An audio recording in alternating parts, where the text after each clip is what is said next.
principal objetivo de este encuentro. Entonces, bueno, somos nosotras dos, historiadoras del arte, igual de aquí casi todos nos conocen. Quiero hacer un agradecimiento muy especial a los chicos de Pedagogía y Teoría del Arte que vinieron, que en realidad esto nace del diálogo que tuvimos con ustedes en los cursos de Historia del Arte chileno y latinoamericano. Y van a ver bastantes cosas que ya vieron. Y otras nuevas también. Dicho esto, entonces, como les decía, bueno, somos dos historiadoras del arte, de trayectorias diferentes, que hemos trabajado mucho juntas y eso en buena medida es lo que nos estimula para desarrollar también un diálogo con el público, el trabajo en diálogo que hemos desarrollado entre nosotras y con nuestros estudiantes y con nuestros colegas es lo que nos lleva a pensar que la historia del arte es una disciplina todavía poco asimilada en el contexto local y que de alguna manera se merece un lugar un poco más irradiar hacia otras instancias de reflexión de la sociedad contemporánea, del mundo de los museos. Entonces, por eso hemos querido plantearlo en términos de constelaciones y el término lo tomamos de Walter Benjamin, que es un conocido probablemente de ustedes, quien precisamente lo que buscó con su obra producir es una historia a los saltos, una historia a los fragmentos. Entonces, el término sale de esta cita, y la voy a leer. Ha de exigirse del investigador abandonar una actitud serena, la típica actitud contemplativa al ponerse enfrente del objeto, tomando así conciencia de la constelación crítica en la cual este preciso fragmento del pasado encuentra justamente a este presente. Y la caída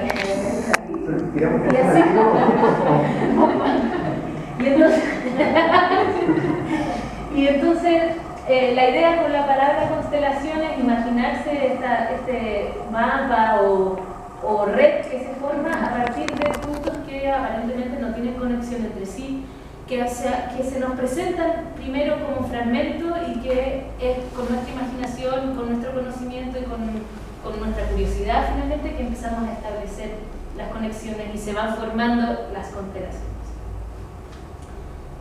Listo. He dicho. Pasamos a la primera.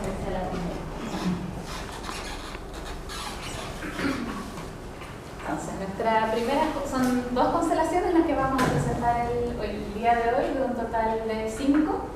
Y el título de la primera es La Venus Rota, Educación Artística y Modelo Clásico en Chile.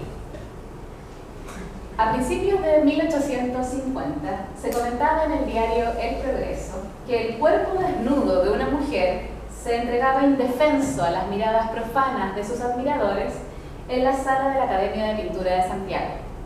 No era una modelo de la clase de dibujo, sino el calco de la Venus de Medici, o, en otras palabras, la copia de una escultura realizada a partir de un molde, como las que pueden ver actualmente en el hall del Museo Nacional de Bellas Artes. Este calco había llegado a Santiago solo unos días antes junto a otras 11 esculturas. Las piezas fueron gestionadas en Francia a partir de la solicitud del recientemente nombrado director de la Academia de Pintura, el napolitano Alessandro Ciccarelli, quien había llegado a Santiago a fines de 1848 después de un periodo de 6 años en la corte de Pedro II de Brasil. Una de las primeras tareas del director tras su arribo, y reforzada tras la inauguración de la Academia el 5 de marzo de 1849, fue la de comenzar a reunir los insumos básicos que permitieran el adecuado funcionamiento de la institución. Ciccarelli recibió probablemente contrariado las piezas. El embalaje no soportó un penoso viaje de casi 3 meses y muchos de los yesos estaban trizados o rotos. Ustedes tienen que pensar que desde Francia, en donde se embarcaron las piezas, son 3 meses de viaje, había que pasar por el Cabo de Horno, después llegar a Puerto Valparaíso, y de Valparaíso a Santiago eran por lo menos unas 3 jornadas a mula, digamos, en carreta. en donde viajeros y cultos por lo general sufrían muchos inconvenientes. Si les interesa el tema, los relatos de Domingo Faustino Sarmiento son tal vez de los más informados y también de los más entretenidos. Cuentan carretas que se caen, entran en el barro, imposible, o sea, todos los pasajeros empujando, etc. La atención que merecía la Venus radicaba en su penoso estado tras el quiebre de uno de sus brazos. Este preocupaba no solo por la condición material de la pieza, sino también por una cuestión más delicada aún. Sin su brazo, la Venus quedaba expuesta en su desnudez. Más allá de la decorosa preocupación por la Venus, la noticia sobre la instalación de los calcos nos permite reconstruir parte de la historia de la Academia de Pintura, lugar del que no existen planos, dibujos o fotografías. De esta institución solo quedan escasas huellas materiales. Por ejemplo, no existen dibujos preparatorios de las primeras generaciones de la Academia, copias, estudios del desnudo al natural, bocetos y obras, para qué decir. Como se podrán imaginar, la escasez de fuentes primarias ha dificultado el estudio de los primeros años de la formación artística en Chile. Por lo mismo, hoy examinaremos los primeros años de esta institución, prestando especial atención a la trama histórica compuesta por los modelos de enseñanza, los calcos, los vínculos de la formación artística con la de humanidades y el destino de los primeros estudiantes de la academia. Vamos a comenzar con una cita. El que quiera contemplar y conocer el arte en toda su grandeza y esplendor, asista a la Academia de Pintura. Colóquese en el banco del alumno en medio de las estatuas griegas que llenan el salón, y el distinguido profesor les hará conocer la verdadera belleza. Estas palabras las firmaba un anónimo discípulo de Alessandro Ciccarelli a mediados de 1860. El estudiante se pronunciaba en la prensa a favor de su maestro, después de uno de los momentos más críticos de la gestión y figuración pública del director. El año anterior, el artista francés avecindado en Chile, Ernesto Charton, retó a Ciccarelli a un duelo de pinceles, que está documentado en la prensa, específicamente en el periódico El Ferrocarril, durante todo el año 1859. El propósito de Charton era evidenciar que el director de la academia estaba desactualizado con respecto a la enseñanza artística y que era deficiente en la práctica de la pintura. Era malo. El duelo, sin embargo, nunca se llevó a cabo y Ciccarelli siguió en su cargo por una década más hasta jubilar en el año 1869. Las críticas de Charton, que reunían a un grupo mucho más amplio, no es que fuera Charton versus Ciccarelli, sino que eran otros artistas también avecindados en Chile, probablemente extranjeros, y algunos de los estudiantes de la academia. Entonces las críticas apuntaban al estricto y para muchos anticuado método de enseñanza puesto en marcha por Ciccarelli. Según el reglamento de la academia, la instrucción del dibujo, la primera aproximación del estudiante a las bellas artes, se realizaba a través de la copia, por ejemplo, de los calcos como el que vemos aquí. El currículum estipulaba para la primera clase, es decir, para los primeros años de enseñanza de la academia, la copia de estampas que reproducían partes del cuerpo humano. Después, se seguía el mismo procedimiento copiando relieves y estatuas, como vemos acá, y por último, ya hacia el final del currículum, se estudiaba dibujo para la composición histórica, por medio de la imitación del modelo vivo. Es decir, solamente en el último momento de la formación de los estudiantes, el estudiante copiaba un cuerpo vivo. Hasta ese momento siempre han estado todas reproducciones de calcos, o sea, reproducciones de relieve, etc. El currículum no era necesariamente rígido o anticuado. La educación artística promovida por Ciccarelli seguía a grandes rasgos los currículums de las academias europeas. En este contexto, la intención de la nota de prensa del anónimo discípulo de Ciccarelli era defender y celebrar a su maestro, mientras reafirmaba a la academia como el lugar de la enseñanza del arte, en donde se encontraban los calcos de las estatuas griegas. La intervención de este discípulo en la prensa indica el espacio central de los calcos en la sala de la academia y da algunas pistas acerca de cómo lucía la institución hacia 1860.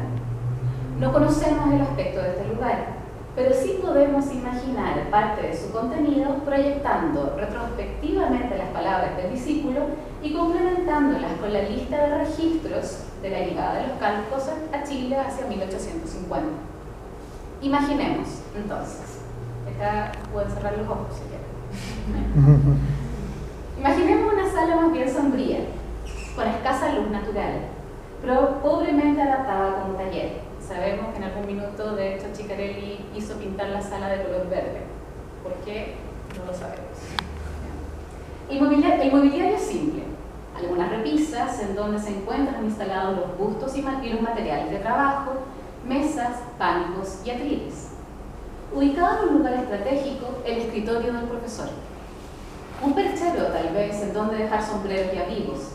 En las paredes, estampas y grabados que van rotando semana a semana a partir de las carpetas de los cursos elementales de dibujo que habían viajado con Ciccarelli. Y al centro, no sabemos si a ras de suelo o sobre plintos, pero en cualquier caso, igualmente imponentes, los calcos. Junto a la Venus de Medici y la Amazona, que era la otra figura femenina, el Apolo de Belvedere, un gladiador combatiendo, probablemente el gladiador Borghese, el niño de la espina Borghese, el Mercurio, el Antinous y el Adonis Vaticano, un genio suplicante, el fauno de la cabra y el busto del grupo del Lacaoste de Venecia, que probablemente sea un error tipográfico y sea el busto del Laoconte. Y un estudio de un académico de un hombre desollado que no nos ha sido posible encontrar hasta el día de hoy.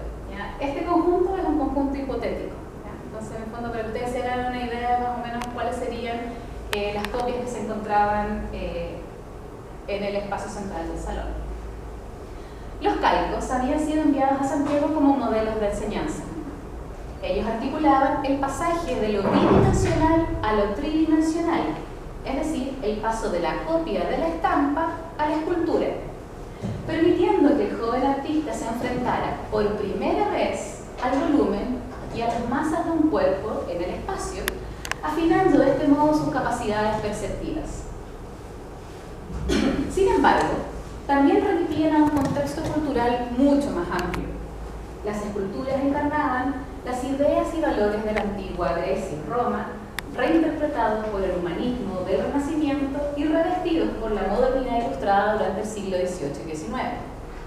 Los calcos evocaban un pasado tan ajeno como ideal, y en el contexto de una recientemente inaugurada academia, adquirían un valor actual que los transformaba literalmente en índices de modernidad. Debido a la necesidad de estimular el proyecto educativo de las bellas artes y de celebrar el interés y gestión del gobierno, es probable que estas esculturas, todo este conjunto, haya sido exhibido al menos en un primer momento al público general. Es probable también que esta fuera la primera vez que el público de la ciudad de Santiago tuviera acceso a un conjunto de esculturas de tamaño natural que remitan al mundo clásico. Y esto es muy importante porque todos nosotros estamos acostumbrados a ver esculturas y calcos por todas partes, desde el edificio de la corte, pasando por escultura decorativa vinculada a edificios públicos. Pero es distinto cuando pensamos en una primera colección de tamaño natural que se exhibe por primera vez, digamos, en el contexto chileno. La presencia de estos calcos debe entonces haber contribuido a dar cuerpo a descripciones y referencias literarias, históricas y periodísticas y a consolidar el conocimiento de imágenes que ya circulaban anteriormente como estampas. Muchas de estas referencias provenían de contextos oficiales, como la enseñanza humanista impartida en la Universidad de Chile, fundada en el año 42, y la enseñanza secundaria. De hecho, uno de los proyectos educativos más significativos desarrollados en Chile durante la primera mitad del siglo XIX es el Plan de Estudios Humanísticos, y este estaba en estrecha sintonía con la recepción y la actualización de la antigüedad clásica.